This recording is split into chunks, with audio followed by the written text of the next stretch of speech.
I'm very excited about the ministry of Marked Men for Christ. It was in January of 2009 that I went to my first Marked Men weekend, and it was huge for me personally. I found real healing for some pain in my life that I had not been able to be free from, and I got a lot of hope about my future in terms of being a pastor, a minister, and it was just an incredible, life-changing experience. As I think about Marked Men for Christ, what really comes to my mind is a scripture verse, and that is Jeremiah 17:9, where it says, "The heart is deceitful and desperately sick. Who can understand it?"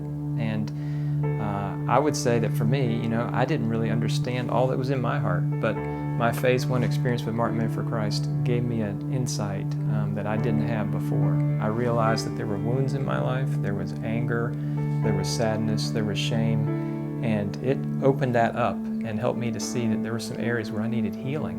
And so it was powerful for me personally, and then of course that spilled over into my relationship with my wife, my kids, the people in my church. It's a gospel-saturated, Jesus-exalting, scripture-filled kind of ministry that has been really life-changing for me and for many of the men in my congregation. It's been amazing to watch the transformation of men's lives. And as we have brought the events to North Carolina, I've watched men be transformed, renewed, men who are very despairing, despondent about their lives, come back alive again.